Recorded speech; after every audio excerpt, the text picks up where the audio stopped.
नमस्कार दोस्तों, हमारे आज का डिस्कशन मैं दो इम्पॉर्टेंट स्टेटमेंट से शुरू करना चाहता हूं। पहला स्टेटमेंट है यूएसए के प्रेसिडेंट मिस्टर बराक ओबामा का। उन्होंने कहा है India is not just a rising power, India has already Ryzen. वहीं दूसरा स्टेटमेंट है लंदन स्कूल ऑफ इकोनॉमिक्स। उन्होंने कहा है इंडिया ना ही कभी सुपर पावर था, ना ही अभी है और ना ही आने वाले टाइम में बन पाएगा, उसमें वो पोटेंशियल नहीं है।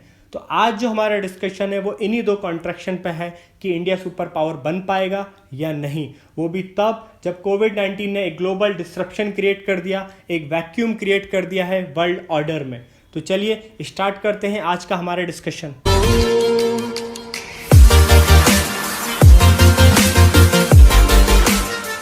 सबसे पहले दोस्तों हम देखते हैं कि कब कब एक नया वर्ल्ड ऑर्डर क्रिएट हुआ है। वर्ल्ड वॉर 1 से पहले दोस्तों यूरोपियन कंट्रीज वर्ल्ड को लीड करती थी, खासकर फ्रांस और जर्मनी।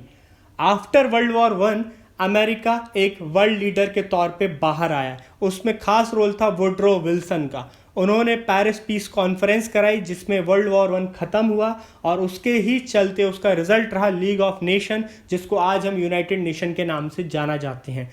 उसकी हिजोमनी चलती रही दोस्तों वर्ल्ड वॉर 2 के एंड तक। उसके बाद वर्ल्ड हमारा बाइपोलर हो गया और दो फ्रंट में बढ़ गया।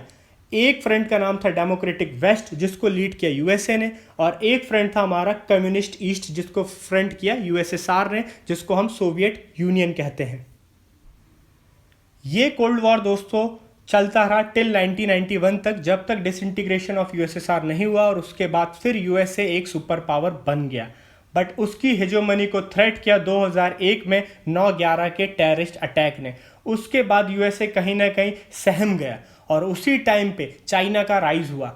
हम देखेंगे दोस्तों नियरली 2001 में चाइना की इकोनॉमी 1.5 ट्रिलियन थी, जो कि आज नियरली 12 ट्रिलियन डॉलर है।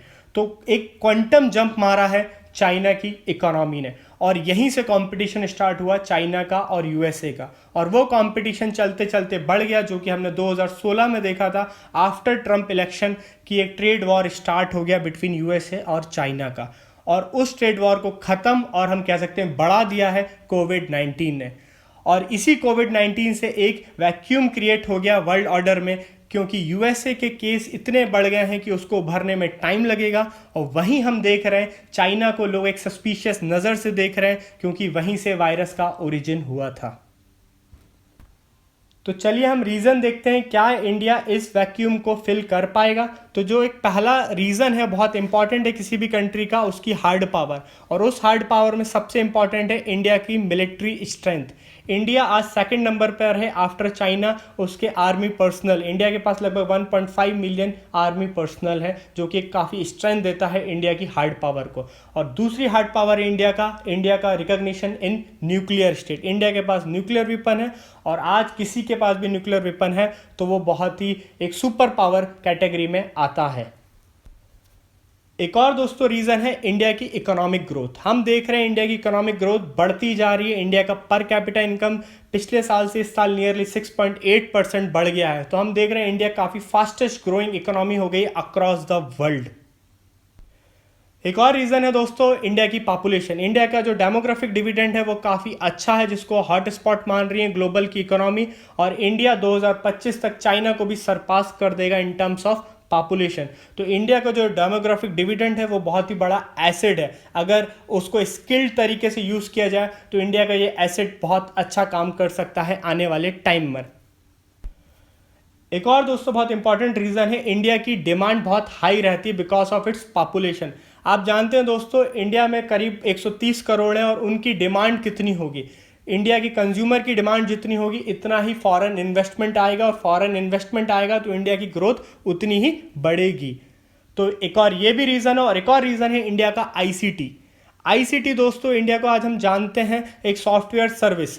इंडिया एक एक्सपोर्ट ओरिएंटेड है इन सॉफ्टवेयर सर्विस में। इंडिया की सॉफ्टवेयर सर्विस यूएसए में है और यूरोपियन यूनियन की कई कंट्रीज़ में है। एक और जो डाटा है हमारा आईसीटी का कि इंडिया की लगभग 20% पॉपुलेशन इंगेज्ड है, वर्कफोर्स इंगेज्ड है, और इसका रिटर्न इंडिया को जीडीपी के टर्म्स में नियरली 55% मिलता है।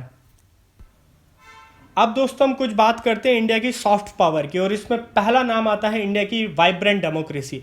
दोस्तों जिस स्टेट में, जिस कंट्री में डेमोक्रेसी है, जहाँ रूल ऑफ लॉ मेंटेन है, जहाँ पे फ्री मीडिया है, जहाँ पे फ्रीडम ऑफ चॉइस है, वहाँ पे कहीं ग्लोबल इन्वेस्टर का ट्रस्ट बहुत ज़्यादा बढ़ जाता है। और हम देखेंगे आफ्टर जब 2014 के बाद जब गवर्नमेंट चेंज हुई, उसके बाद काफ़ी एक्टिव इंगेजमेंट हुआ है हमारा इंडियन डायस्पोरा के साथ अक्रॉस द वर्ल्ड। हम देखेंगे इंडिया ने रिलेशनशिप बहुत अच्छे से बिल्टअप किए हैं, खासकर मिडिल ईस्ट कंट्रीज़ के साथ और भी सारी कंट्रीज़ के साथ, जो काफ़ी अनचार्टर्ड टेरिटरी थी इंडिया के पर्सपेक्टिव से, और इसी को हम कहते हैं कल्चरल डिप्लोमेसी। एक और दोस्तों जो बहुत इंपॉर्टेंट है सॉफ्ट पावर के टर्म्स में, हम देखेंगे इंडिया ने लीडरशिप रोल लिया है क्लाइमेट चेंज में। हम इंटरनेशनल सोलर अलायंस का एग्जांपल ले लें, या फिर हम इंटरनेशनल योगा डे का एग्जांपल ले लें, या फिर हम देखें इंडिया ने एक्टिव फाइट किया है, कॉपरेशन की मदद करी है फाइट करने के लिए टेररिज्म से। अब हम बात करते हैं दोस्तों इंडिया के कुछ चैलेंजेस की। क्या चैलेंजेस हैं इंडिया के, हर्डल है कि वो सुपर पावर नहीं बन पा रहा है। पहला चैलेंज है दोस्तों इंडिया का इकोनॉमी। इंडिया की जो हाफ ऑफ द पॉपुलेशन है वो सिर्फ एग्रीकल्चर पे डिपेंडेंट है, और जो कि सिर्फ 17% जीडीपी का देता है। वहीं सिर्फ यूएसए 5% वर्कफोर्स इंगेज है, जो कि इससे ज़्यादा देता है। एक और हम इसमें बात करेंगे दोस्तों इकोनॉमी में कि इंडिया बैंकिंग सेक्टर वो बहुत ज़्यादा कोलैप्स हो रहा है। आप देख रहे हैं इंक्रीज एनपीए बहुत ज़्यादा हो रहा है। जब भी एनपीए बढ़ता है उसका रिपल इफेक्ट हर जगह पड़ता है। जैसे हमारे पास एक एग्जांपल है आईएलएफएस, वो एक एनबीएफसी कंपनी थी जो 2018-19 में उसका कोलैप्स हो गया। उसका रिपल इफेक्ट ऑटोमोबाइल इंडस्ट्री पे देखेंगे, एग्रीकल्चर पे देखेंगे और एमएसएमई पे देखेंगे। तो ये एनपीए जो है, जो कि हम एक कंसेप्ट निकल के आया, एक वर्ड है शैडो बैंकिंग। शैडो बैंकिंग वो होता है जो बैंक्स बैंकिंग रूल को फॉलो नहीं करते हैं। तो इसको कहीं ना कहीं मॉनिटर करने की ज़रूरत है। इसमें आरबीआई और गवर्नमेंट दोनों को काफ़ी इफेक्टिव पेनिट्रेशन करना पड़ेगा इस पूरे के पूरे सिस्टम में। इकोनॉमी में ही दोस्तों एक और पॉइंट है मेरा, इंडिया की जो हाउस होल्ड सेविंग है वो दिन पे दिन कम होती जा रही है। 2012 में वो सेविंग 23% थी, जो कि आज 17% हो गई 2018 में। हम जानते हैं लोग जब सेव ही नहीं करेंगे बैंक में, तो बैंक कैसे इन्वेस्टर को देगा, और इन्वेस्टर कैसे कंपनीज को देगी, और कंपनीज कैसे एम्प्लॉयमेंट जनरेट करेगी, और वो से वहाँ से ग्रोथ बढ़ेगा। तो एक पूरा विशियस साइकिल बनता है अगर इंडिया की हाउस होल्ड सेविंग्स बढ़ती है। बट अगर कम हो रही है तो इसका वाइस वर्सा पड़ता है। एक और दोस्तों इसमें इंपॉर्टेंट बात है हमारा अनएम्प्लॉयमेंट रेट। अनएम्प्लॉयमेंट रेट हमारा तेजी से बढ़ रहा है, nearly 65 years high unemployment rate गया है, जो नियरली 7.7% गया है। और वही जो मैंने आपको बताया था विशियस साइकिल, वो यहाँ फिर से रिपीट होगा। अगर अनएम्प्लॉयमेंट बढ़ेगा, सेविंग कम होगी, एक्सपेंडिचर कम होगा, डिमांड कम होगी, प्रोडक्शन कम होगा, और अल्टीमेटली जीडीपी हमारी कम होगी। साथ ही अगर हम देखेंगे जो हमारी एक्सपोर्ट पॉलिसीज है उसमें काफ़ी रिफॉर्म की ज़रूरत है। और वहीं हम देखेंगे हमारा इंपोर्ट पॉलिसी तो काफ़ी हाई टैरिफ है हमारे यहाँ पूरी इमर्जिंग कंट्रीज़ में। अगर हम एक एवरेज निकाल लें तो इधर भी एक्सपोर्ट और इंपोर्ट दोनों में रिफॉर्म की ज़रूरत है। अब हम दोस्तों बात करते हैं कुछ हमारे डोमेस्टिक फ्रंट की। कुछ हमारी पॉलिसीज़ हैं डोमेस्टिक फ्रंट पे जो कि एक ग्लोबल इन्वेस्टर, एक ग्लोबल कम्युनिटी, और हम कहें पूरे ग्लोबल वर्ल्ड में एक नेगेटिव इम्पैक्ट क्रिएट कर रही है। कुछ हमारे पॉलिसी डिसीजंस है, जैसा CAA, सिटीजनशिप अमेंडमेंट एक्ट। ये दोस्तों ये जो एक्ट 2019 में आया था, इसने कहीं ना कहीं इंडियाज़ के इथॉस, इंडियाज़ के आइडियल्स हैं जो उसको कहीं ना कहीं अंडरमाइन किया, इंडिया के सेकुलर वैल्यूज़ को कहीं ना कहीं कम किया है। और इसके चलते सोशल और रिलीजन पोलराइजेशन बढ़ गया है। और इसी टाइप का एक सिमिलर डिसीजन है दोस्तों जो लिया था सितंबर 2019 में, जिसका नाम है आर्टिकल 370। कुछ लोग खासकर यूरोपियन कंट्रीज़ ने एक बिल भी पास कर दिया था इस एक्ट के खिलाफ। तो ये कहीं ना कहीं जो पॉलिसीज़ हैं हमारी, ये एक नेगेटिव इम्पैक्ट क्रिएट करती हैं वर्ल्ड में। खासकर हम देखेंगे मिडिल ईस्ट में जो भी मुस्लिम डोमिनेटेड कंट्रीज़ हैं, इंडोनेशिया में, तुर्की में, सीरिया में, तो कहीं ना कहीं ये नेगेटिव इम्पैक्ट क्रिएट करती हैं कुछ हमारे पॉलिसी डिसीजन के चक्कर में।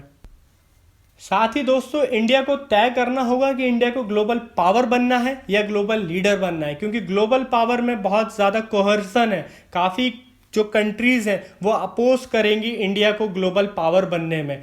और global power is basically hard होता है, जैसे कि हमने मिलिट्री स्ट्रेंथ देखी है, न्यूक्लियर पावर देखा। यहाँ आता है पावर का, जहाँ आप किसी कंट्रीज़ को रूल कर रहे हो, उसको कुछ करने ही नहीं दे रहे हो, आप उसको डिसीजन अपने थोप रहे हो, जैसे चाइना कर रही है साउथ ईस्ट एशिया में और अफ्रीका कॉन्टिनेंट में। वहीं इंडिया को बनना चाहिए ग्लोबल लीडर, जो वो कर रही है। जैसा मैंने आपको बताया था, इंटरनेशनल सोलर अलायंस, या वो फाइट अगेंस्ट टेररिज्म कर रही है, या वो अपना कल्चरल डिप्लोमेसी प्रमोट कर रही है। तो इंडिया को मेरे हिसाब से यहाँ पे ग्लोबल लीडर की तरफ जाना चाहिए, ना कि ग्लोबल पावर की तरफ। और अगर इंडिया ग्लोबल लीडर की तरफ भी जा रही हो तो उसमें बहुत ज़्यादा काम करने की ज़रूरत है। आप हमारे कोई भी सोशल इंडिकेटर उठा लीजिए, चाहे वो हमारे हंगर इंडेक्स हो, या इंक्लूसिव फ्रीडम इंडेक्स हो, या हमारा वो प्रेस फ्रीडम इंडेक्स हो, इंडिया हमेशा बॉटम में है। तो ये कहीं ना कहीं सोशल इंडिकेटर को भी इम्प्रूवमेंट करने की ज़रूरत है। इंडिया को कुछ बात मान लेनी चाहिए कि इंडिया का ग्लोबल फेलियर है कहीं ना कहीं इन सब चीज़ों में, कि इंडिया आज कहीं यूएनएससी का भी मेंबर नहीं है, ना ही इंडिया G7 का मेंबर है। तो इंडिया को अपना पॉलिसीज चेंज करना चाहिए, ताकि इन सब में वो कंट्रीज खुद बुलाएं इंडिया को। और एट द एंड में यही बात कहना चाहता हूँ, इंडिया ग्लोबल लीडर बने या इंडिया एशिया पावर बने, इंडिया को सबसे पहले डोमेस्टिक रिफॉर्म की ज़रूरत है। लोगों को इंटरनल सिक्योरिटी की ज़रूरत है, रिलीजियस एक्सट्रीमिज्म को रोकने की ज़रूरत है, ये जो रिलीजियस के नाम पे जो कम्युनल वायलेंस हो रहे हैं इसको रोकने की ज़रूरत है। पहले अगर इंडिया इंटरनल सिक्योर बनेगा तभी इंडिया एक्सटर्नल डोमिनेंस करेगा। कोई दूसरी कंट्री इंडिया पे कोई चीज़ बोलेगी नहीं अगर इंडिया इंटरनल सिक्योर रहा तो एट द एंड इंडिया को तीनों फ्रंट में काम करने की ज़रूरत है, और इंडिया के तीनों ऑर्गनों को साथ में मिलकर काम करने की ज़रूरत हो, चाहे वो हमारा लेजिस्लेटिव हो, एग्जीक्यूटिव हो, या जुडिशरी हो। तभी India as a global leader बनेगा, और उसी के फ्रंट में आके वो India as a superpower बन सकता है। तो आई होप दोस्तों ये पूरा एनालिसिस आपको समझ में आया होगा। अगर आपको मेरा काम पसंद आ रहा है तो प्लीज़ शेयर कीजिए, लाइक कीजिए और सब्सक्राइब कीजिए। और आपको किसी भी और एनालिसिस की ज़रूरत है तो प्लीज़ कमेंट बॉक्स में लिखिए, हम उस पर ज़रूर आपके लिए एक डिस्कशन लाएंगे। Thank you.